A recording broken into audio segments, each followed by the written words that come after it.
Sir, people like you usually come through the back service entrance, not the front. That was the first thing she said to him, with the kind of cold certainty that only comes from someone who's made up their mind before you've even opened your mouth. It wasn't whispered. It wasn't vague. It was clear, sharp, and meant to wound without leaving a visible mark. Before we dive into what happens next, where are you watching from? Drop it in the comments. We love seeing how far these stories go. And if this story already hit a nerve, tap like and hit subscribe.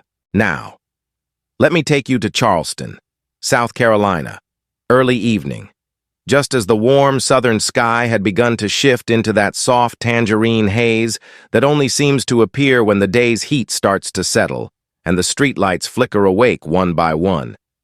And standing at the curb in front of the historic Regal Crest Hotel was a man named Langston Reed, who carried himself not with arrogance, but with the quiet confidence of someone who had earned everything the hard way, step by deliberate step, over decades of work that no one applauded but everyone now benefited from.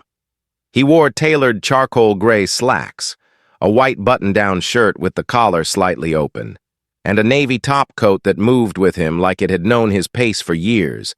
In his right hand, a weathered leather duffel bag, not flashy, just honest, like the man himself.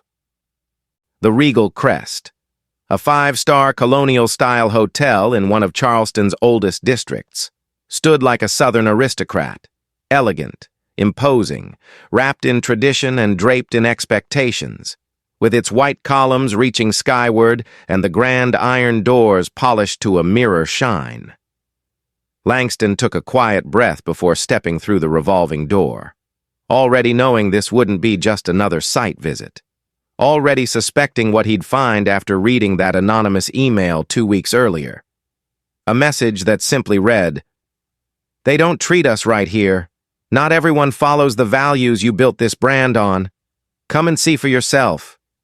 So he had come, without announcement, without entourage, using his own name on a discreet reservation, not because he needed to be recognized, but because he wanted the truth to meet him head-on, inside. The lobby was everything the website promised, marble floors gleaming like glass, crystal chandeliers humming softly above, and the scent of fresh lilies mixed with the faint trace of aged bourbon from the nearby lounge. At the center of the room stood the front desk, behind which was Deborah Sinclair, the general manager, a white woman in her early 50s with perfectly styled silver hair, a tailored navy blazer, and a smile that seemed to flicker only when she recognized someone as deserving of her attention. She didn't greet Langston when he approached. Instead, she gave him a quick up-and-down glance, the kind that lasts less than a second but says everything she thinks she needs to know.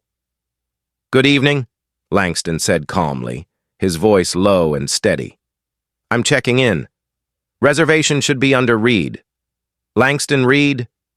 Deborah tilted her head slightly, eyebrows lifting as if the name itself surprised her, then tapped a few keys on her computer without saying a word. After a brief moment, she looked back up and said, "There's nothing under that name." Langston, still calm, pulled out his phone and opened the email confirmation, flipping the screen to show her. The subject line read, "Reservation. Confirmed. Regal Crest, Charleston, Executive Suite." But Deborah didn't even lean forward to read it. "We've had a few issues lately with people trying to use fake confirmations," she said, her voice polite in tone but sharp in purpose. "Sometimes folks just walk in and expect we won't notice." Langston blinked, not out of shock, but out of familiarity. "I understand," he said simply, "but this one's not fake." He kept his voice composed, even when she followed with that infamous line, "Sir, people like you usually come through the back service entrance, not the front. Around them." The lobby seemed to quiet just enough for her words to carry. A couple by the fireplace looked over. A man at the concierge desk froze mid-sentence, and even the soft piano music playing over the speakers felt like it had paused. Langston didn't flinch. He didn't raise his voice. He simply stared at her for a moment, as if giving her one last chance to walk herself back. When she didn't, he nodded once, stepped away from the desk, and walked toward a quiet corner near a potted fiddle-leaf fig tree. Pulling out his phone again, he dialed a number from memory. "Yeah," he said softly into the receiver. "It happened. Just like the message said. I'm here now." A short pause. "You close?" Another pause. "All right then. I'll wait." He tucked the phone back into his coat and stood there, not pacing, not checking his watch, just waiting. And that's where the story truly begins. Not with the insult, not even with the silence that followed it, but with the moment a man who owned the very walls around him was told he didn't belong inside them. Behind the front desk, in the small operations office tucked just out of view from the chandelier-lit lobby, a quiet tension was already beginning to stir, the kind that doesn't come from raised voices, but from looks passed between co-workers, and the sudden way people begin to second-guess what they just witnessed but didn't stop. Luis Ortega, the evening desk associate, had been working at the Regal Crest for nearly 4 years, not long enough to be jaded, but long enough to know when something didn't sit right. He'd watched from the side as Deborah brushed off the well-dressed black man who had entered just minutes ago, saw the way her eyes skimmed over his clothes, the way she barely glanced at the email confirmation he politely offered. And when she told him, with that clipped tone of hers, to use the back entrance, Luis felt a twist in his gut he couldn't ignore. As soon as Langston stepped away and Deborah returned to her screen like nothing had happened, Luis ducked into the back room and quietly pulled up the reservations log. He typed in the name, Langston Reed. There it was, right at the top, confirmed. Executive suite, VIP status, flagged for special attention, the kind of guest whose arrival would normally trigger fresh flowers, a handwritten welcome card, and complimentary champagne delivered within 10 minutes of check-in. He stared at the screen for a moment, blinking once, then twice. Deborah had lied, not just mistaken, not just unaware. She had seen his name, known who he was, and decided to ignore it. Just then, May Jenkins, the housekeeping supervisor, walked in, clipboard in hand. May had been with the hotel since it opened under new ownership 10 years ago. She was a quiet woman, mid-60s, tall, proud, and graceful in a way that came from years of navigating rooms full of people who didn't always see her. She noticed the way Luis hovered near the screen, his jaw tight, his brows furrowed, and she tilted her head slightly. "Something wrong, baby?" she asked in that warm drawl that softened even the sharpest edges. Luis hesitated, then nodded toward the monitor. "Guest out front, Langston Reed. Deborah just turned him away," he whispered. "But look at this." May leaned in, scanned the screen, and her lips tightened.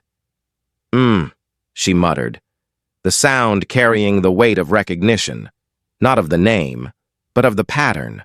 She'd seen it before, in other places, in other forms, and now it had found its way back into this lobby, under a new manager's watch.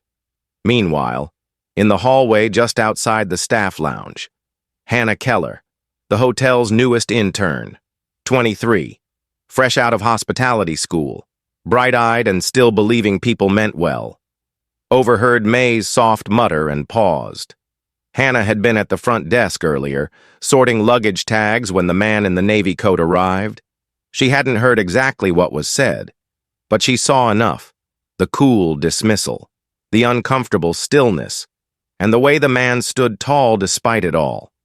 Something about it unsettled her, not because it was loud or dramatic, but because it was quiet, too quiet, back in the operations room.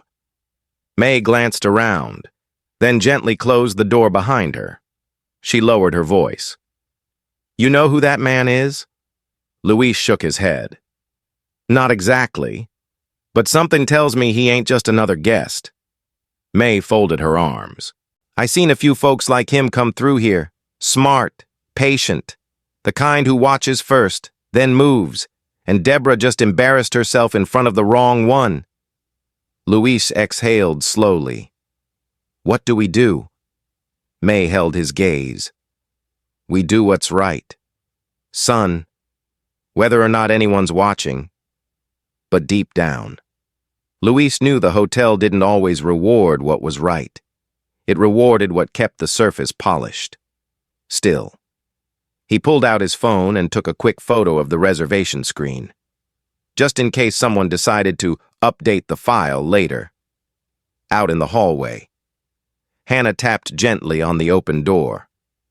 Sorry to interrupt, she said quietly, but I think something's happening out front. The man's still there. He's not yelling, but he's just standing, waiting. May nodded, already moving. Let's keep eyes open, she said. He may not be who they think he is. And in that moment, behind those staff-only doors, 3 people who didn't share a last name, a background, or a history, all understood the same unspoken truth. That silence is not neutral, and choosing to see can sometimes be the most dangerous thing in the room. They returned to their duties, pretending nothing had shifted, but inside each of them, something had, because what none of them knew, at least not yet, was that the man in the lobby had been watching them too, not just how they treated him, but how they treated each other. He wasn't just there to inspect a property, he was there to examine character, and if anyone had bothered to ask, to look past the skin, past the coat and the duffel bag, past the assumptions dressed as protocol, they might have known what he had built. Langston Reed had once been a kid with no last name of his own, raised in a group home just outside Harlem, who worked nights mopping floors at a transit depot while teaching himself business accounting from a borrowed textbook. By the time he was 31, he had acquired his first building, a rundown motel he flipped into a boutique inn with just 6 rooms and a mission to hire locals who were often overlooked. That single property grew into dozens. And now, Langston owned one of the fastest-growing black-owned hospitality firms in the country, a company built on one quiet promise, that no one would ever be made to feel invisible under his roof. But tonight, in the very house he built, he had just been told he didn't belong, and for the first time in a long time, he was not going to walk away quietly. Langston was still standing near the potted fiddle-leaf fig, calm and composed, his phone now tucked away, when the sound of heels clicked across the marble behind him, sharp, decisive steps that always announced themselves before the person wearing them ever spoke. Deborah Sinclair had returned to the desk, accompanied this time by a second employee, a younger concierge named Robert who looked equal parts confused and uncomfortable. "Sir," she called out again, louder now, her voice carrying across the lobby like a teacher scolding a student who dared question a rule. "I'm going to have to ask you to leave. This is a private establishment. We reserve the right to refuse service, especially when a guest cannot provide valid credentials." Her words, wrapped in formality, echoed in the high-ceilinged lobby. And Langston turned slowly, his face unreadable, his hands still relaxed at his sides. He didn't respond immediately, and the silence that followed felt heavier than any outburst could have. A couple sitting near the fireplace shifted uncomfortably. The doorman glanced toward the desk but didn't move. Over by the elevators, a group of out-of-town business travelers paused their conversation. That's when the moment shifted, when the air turned electric, and the assumptions that had been quietly swirling started to harden into something harder, more dangerous. From a tufted velvet armchair near the grand piano, an older woman stood up. She wore a cream-colored jacket, pearl earrings, and the kind of air that suggested she was used to being listened to. Eleanor Whitford, a regular guest and legacy client of the hotel, stepped forward with her chin lifted and her voice strong. "I've been staying here for over 30 years, she declared, not looking at Langston, but speaking about him, to Deborah, to the room, to anyone who might be unsure where they should stand. This establishment was built on tradition, on class. We don't allow just anybody to waltz in and claim space. That's how standards fall." The room fell deathly quiet. Even the pianist, who had just begun a quiet instrumental version of Blue Moon, stopped mid-phrase. Langston turned his gaze toward Eleanor. Not aggressive, not even angry, but something deeper, a look that measured a person not by what they said, but by what they chose to reveal about themselves. At the far end of the room, a young man in his 20s, sharp suit, neat curls, standing near the windows, clenched his jaw and stepped half a pace forward before stopping himself. That was Micah Whitford, Eleanor's grandson. He didn't say a word. He didn't need to. His expression said enough. He looked at his grandmother like he was seeing her through a different lens. Not for the first time, but maybe for the first time without apology. Meanwhile, over by the bar, Nora Fields, a frequent business traveler from Atlanta who had arrived just 20 minutes earlier, reached into her purse, pulled out her phone, and pressed record. She didn't zoom in. She didn't speak. She simply held the phone low, letting it capture the scene as it unfolded, the tension, the faces, the dignity of one man against a wall of assumptions. Langston finally stepped forward, not rushing, not reacting, just reclaiming the space that had been taken from him. "You've seen my ID," he said, his voice clear but never raised. "You've seen the reservation, yet here I stand, being accused of not belonging, not because of a policy, but because of a perception." Deborah opened her mouth, but Langston raised his hand gently. "I don't need an apology," he said. "Not yet.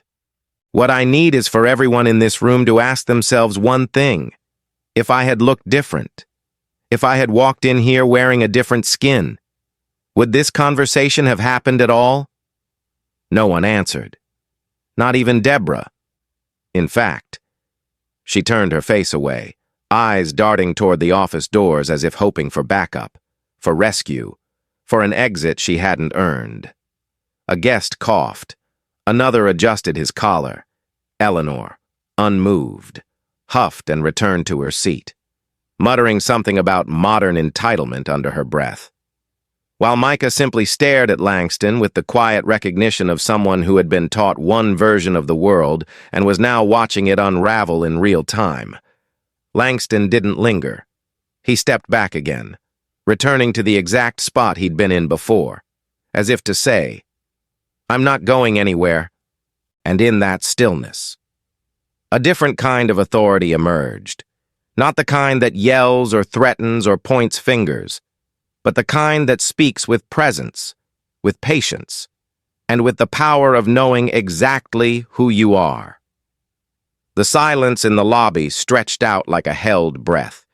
Then, outside. Thunder rumbled faintly in the distance. Rain had begun to fall, steady and soft, against the tall glass windows, as if the sky itself had decided to lean in and listen. No one moved, not Deborah, not the other staff, not the guests pretending to read newspapers or scroll their phones. And here's where I want to pause, just for a moment, and ask you, have you ever witnessed something like this?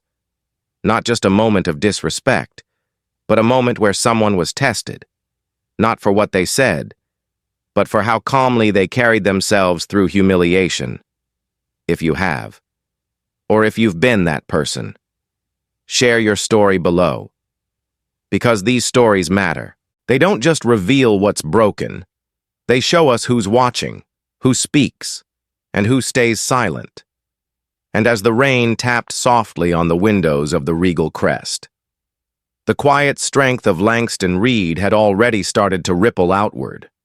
Not because he demanded it, but because truth, when it stands still long enough, becomes impossible to ignore. The rain outside had begun to thicken into a slow, steady curtain, not harsh, not violent, but persistent, tapping against the tall glass windows of the Regal Crest lobby with a rhythm that somehow mirrored the tension inside, where guests still sat too straight, staff still moved too carefully, and Langston Reed remained motionless near the same potted fig, his silence speaking volumes no one dared interrupt. The atmosphere had shifted entirely, no longer just uncomfortable but unstable, like something unspoken had started to crack the air open, something nobody in the room quite knew how to stop. And then, as if on cue, the double-glass doors at the front of the hotel slowly parted with a soft hiss, letting in the sound of tires on wet pavement and the low hum of a luxury engine idling at the curb. Heads turned instinctively. The doorman stepped forward, confused. No valet was expected. No black SUV was scheduled for arrival. Yet here it was, sleek and silent, with dark-tinted windows and no markings, the kind of vehicle that didn't need to explain itself.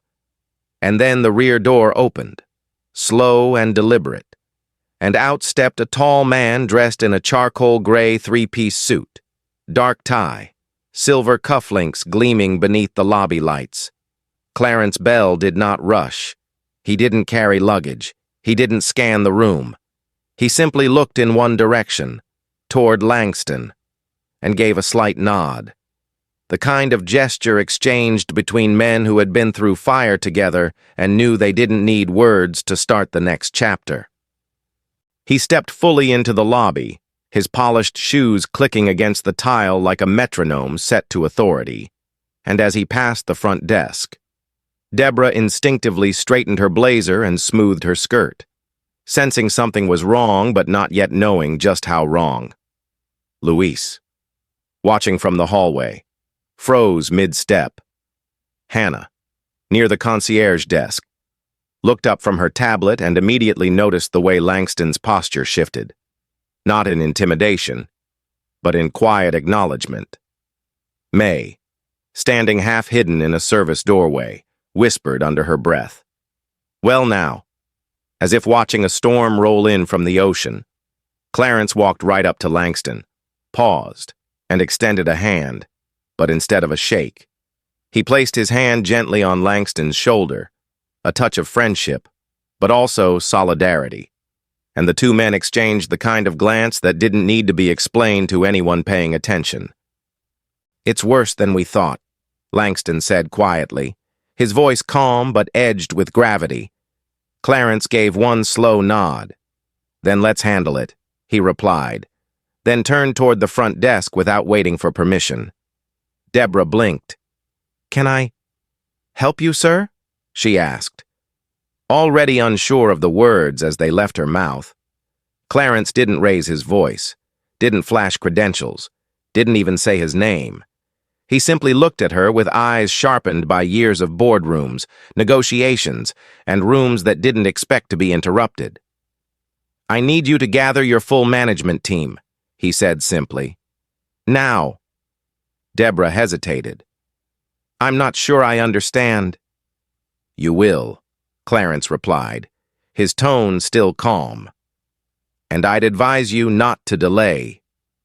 The weight of the room shifted again, first in the staff, then in the guests, who could feel the air thickening into something real.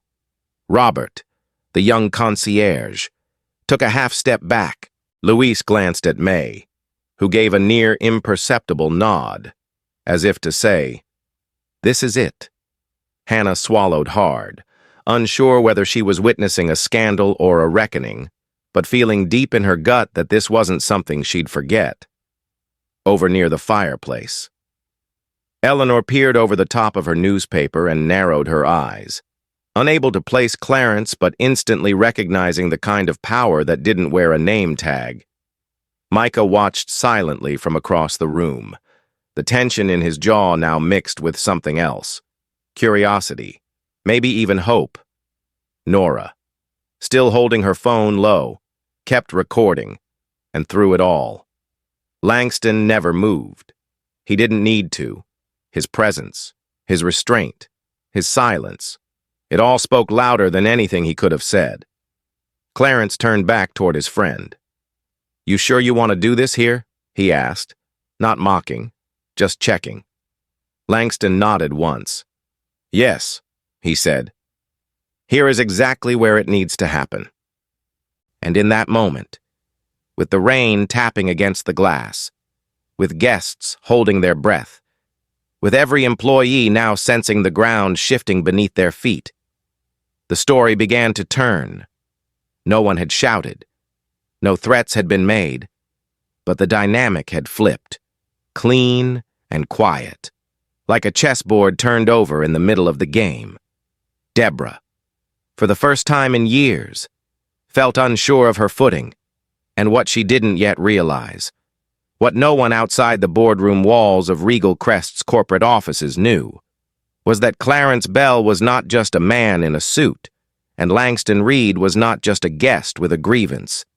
Together, they represented something far more dangerous to systems built on appearance and assumption: the truth, armed with patience, money, and the absolute certainty of their own worth.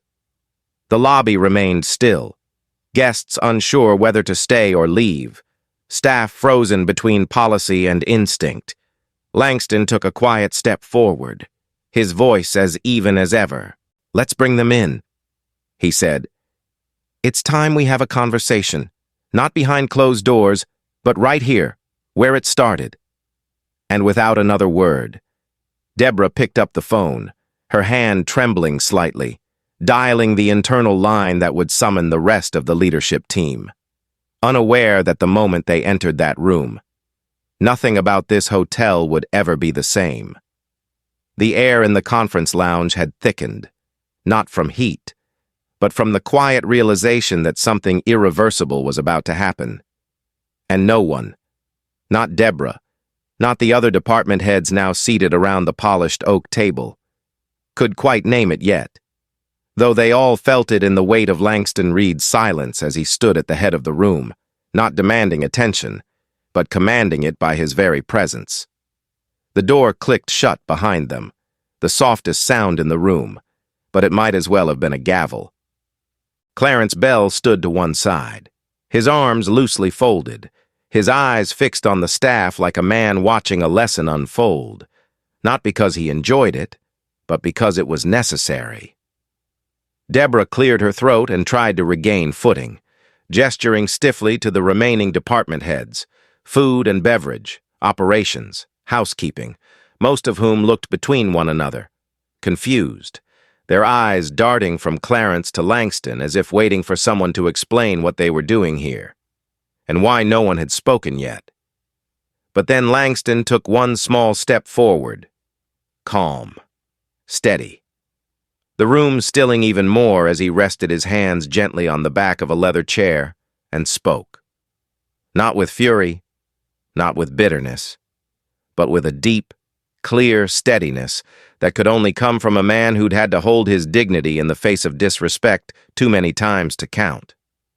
"Before we begin," he said, his voice resonant but never raised, "I want to thank you all for coming. I know this wasn't expected. And I know most of you don't know who I am, or why I'm standing here." He looked around the room, pausing, letting the silence hang just long enough for attention to settle, then continued. "My name is Langston Reed, and I am the owner of this hotel." There was no explosion, no gasp, just a collective stillness, as if the room had stopped breathing. It took several seconds before anyone moved. Deborah's face shifted first, a hard blink, a twitch at the corner of her mouth, as the reality of the moment settled in. She opened her mouth, but no words came. Across the table, Luis Ortega stiffened, his jaw tightening not in anger, but in guilt. He had seen the reservation. He had known something was wrong, and now he realized just how wrong it truly was. In the far corner of the room, Hannah Keller, barely 23, placed a hand slowly over her chest, eyes wide. Her breath caught halfway between disbelief and embarrassment. Mae Jenkins, however, didn't flinch. She stood near the window, her clipboard pressed lightly to her hip, and simply gave a small nod. Not of surprise, but of respect, as if something she'd long suspected had just been confirmed. Langston continued, unfazed. I founded the Reed Group 10 years ago, after turning a single foreclosed property into a community-focused hospitality space.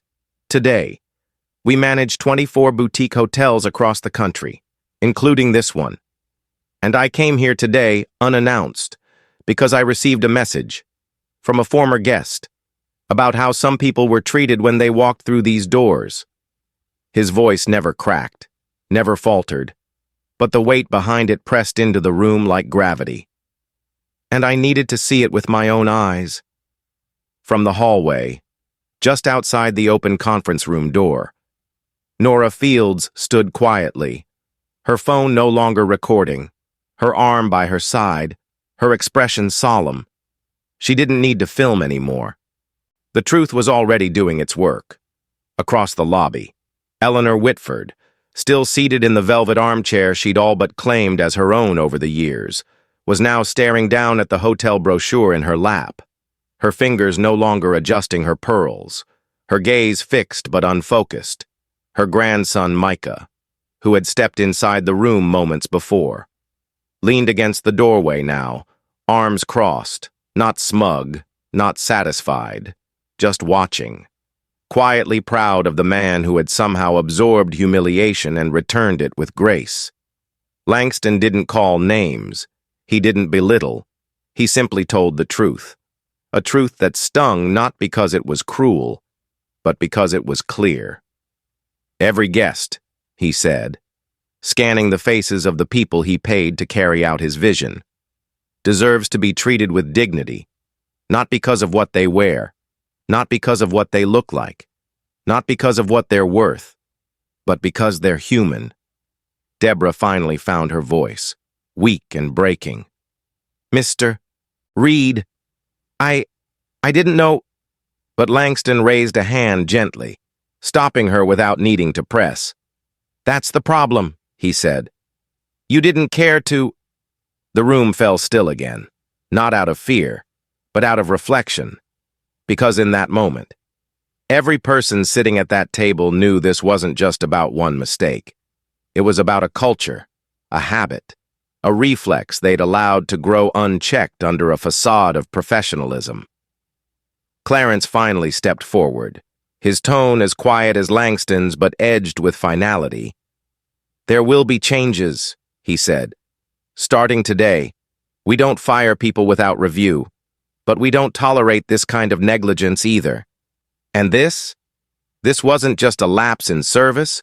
This was a failure in character. Deborah's face paled.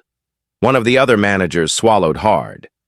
Hannah looked down at her notebook, her hands trembling just slightly. Mae, still quiet, let out a breath she didn't know she'd been holding.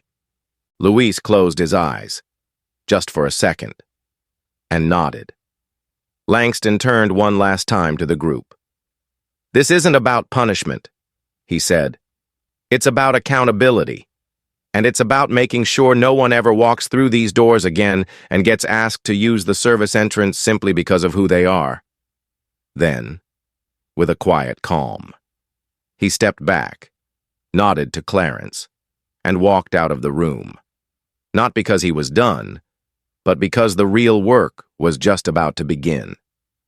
The sun had disappeared completely now, leaving behind only the soft glow of golden lobby sconces and the silver reflection of streetlights bouncing off wet pavement outside.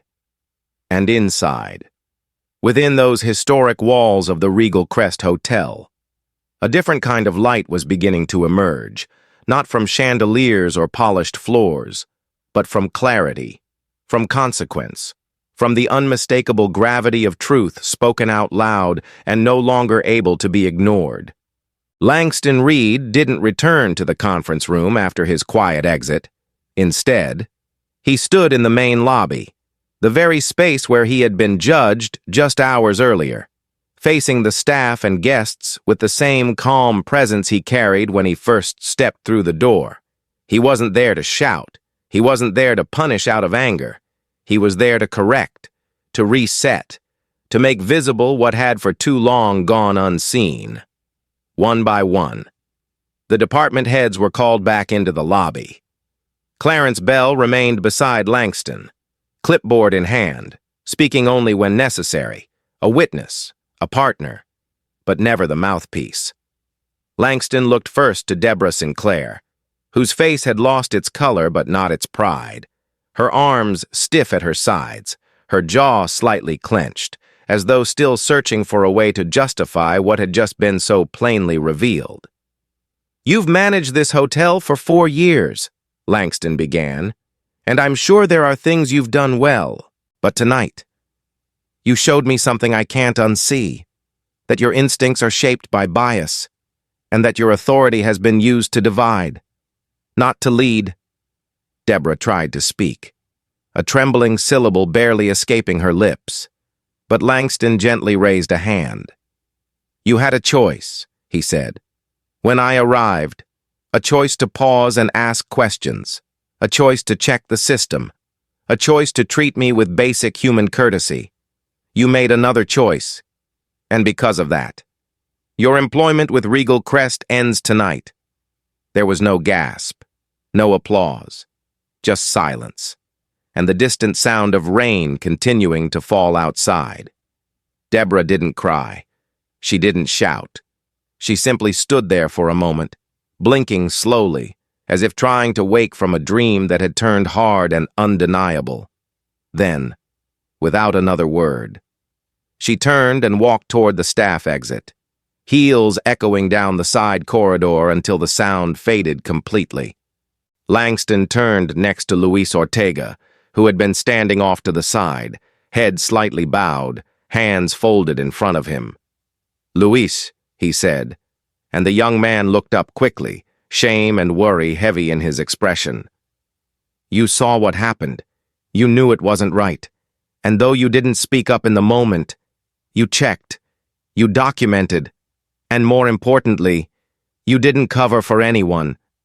Luis opened his mouth, his voice cracking a little. "I should have said something sooner, sir. But Langston held up a hand again, this time not in dismissal, but in grace. "What matters now is that you understand why silence is never neutral, that you grow from it, and I believe you will. Starting today, you'll be promoted to assistant front desk manager. I want people like you in charge of first impressions." Luis's eyes brimmed with tears, and he nodded slowly, almost in disbelief, a quiet thank you escaping his lips. Then Langston looked to May Jenkins, who hadn't moved from her spot near the pillar by the lobby's edge, tall, steady, proud. "Ms. Jenkins," he said, "you didn't just notice the moment, you understood it. You saw through the performance. You've been doing this job with integrity for a long time, and tonight, you reminded me of why this place was worth building in the first place." May smiled gently, her voice calm. "You built something rare, Mr. Reed. I just tried to keep it honest."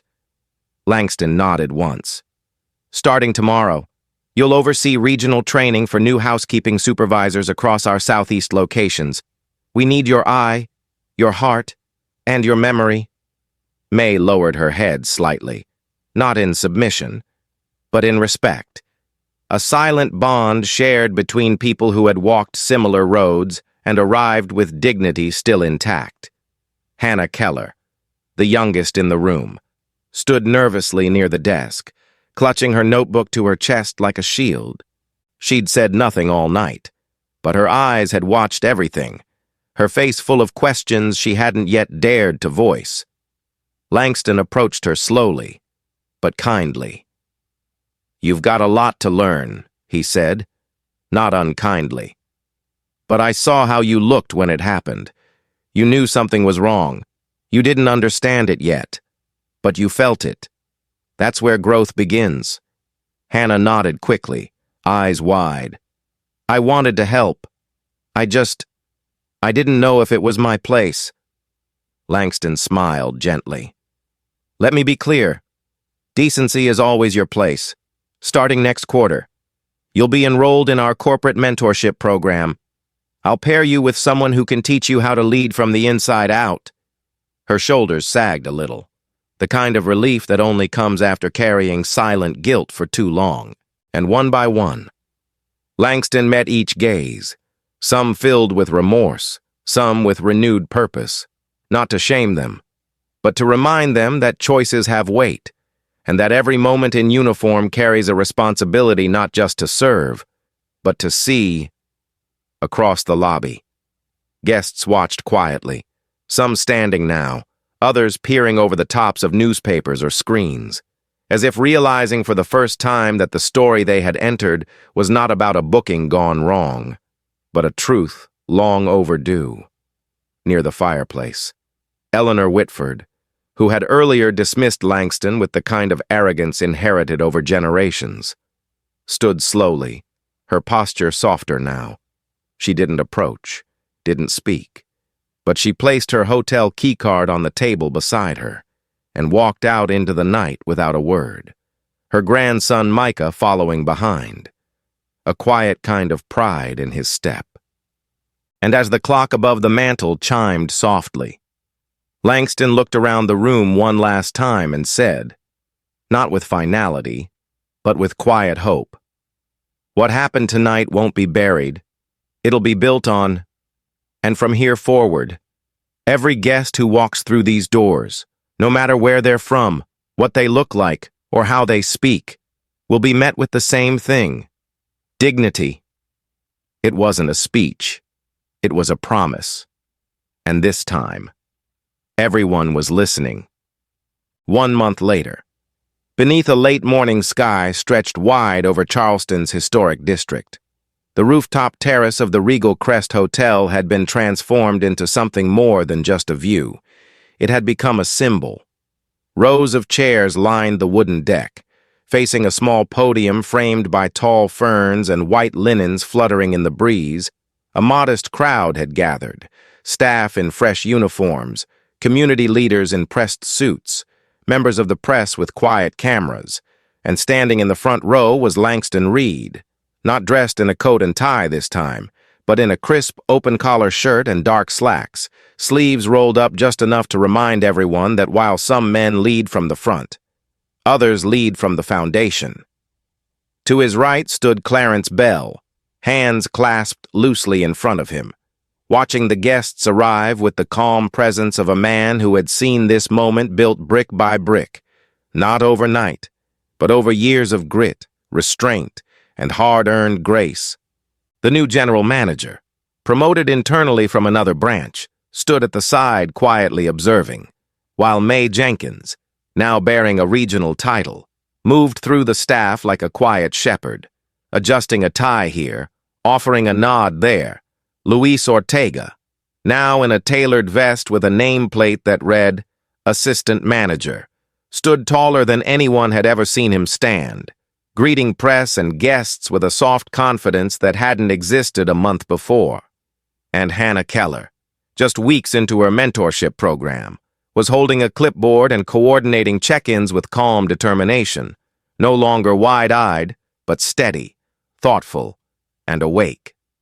As the final guests took their seats, Langston stepped toward the podium. No lights, no fanfare, just a microphone and a truth that needed to be spoken.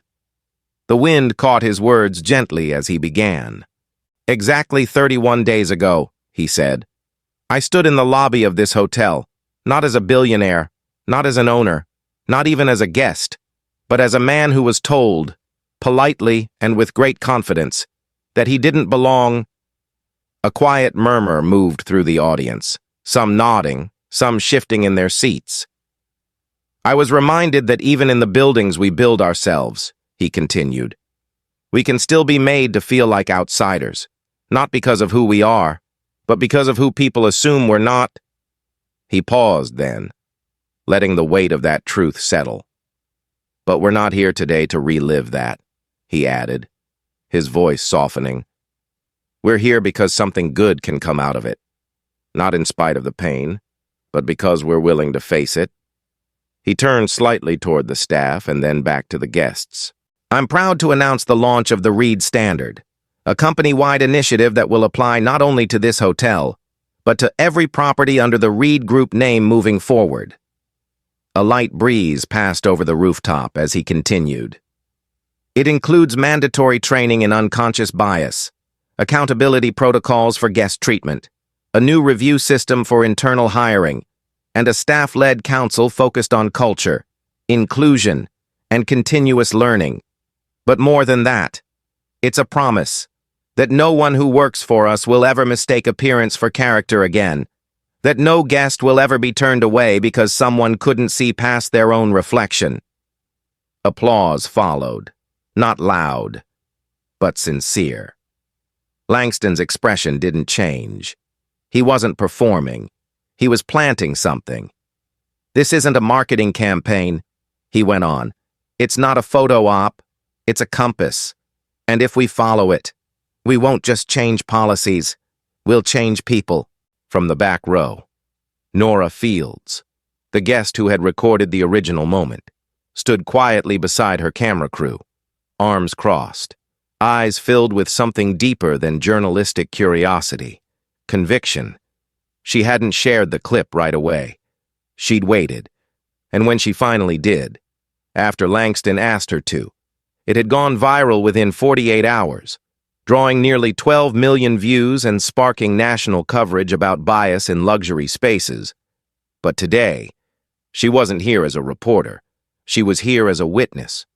Across from her, Micah Whitford, seated beside an empty chair, listened intently, the memory of his grandmother's silence still fresh, but now tempered by a growing sense of his own voice, one he was finally learning to use. Langston closed his speech not with a call to arms, but with a simple truth that felt more like a blessing than a conclusion. I built these places not for applause, he said, but because I believed hospitality was about more than comfort. It was about belonging. It was about looking someone in the eye and saying, "You're welcome here, just as you are." And then he smiled. Not wide, not flashy, but deeply. The kind of smile that comes after years of restraint. The kind that holds both pain and peace. We're not asking for special treatment, he added.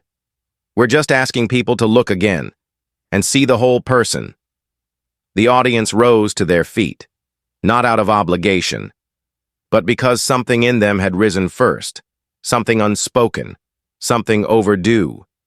And as the rooftop slowly cleared and the staff returned to work, no longer simply workers, but part of something living and breathing. Langston stepped to the edge of the terrace and looked out over the city, his city, and for the first time in a long time, he allowed himself to feel proud not just of what he'd built, but of what he'd stood for. Rain had turned the sidewalks below into mirrors, and from up high, they reflected the sky, open, wide, and waiting for whatever came next. Thanks for watching. If this story spoke to you, like, subscribe, and share your thoughts below. Until next time, stay kind, stay aware.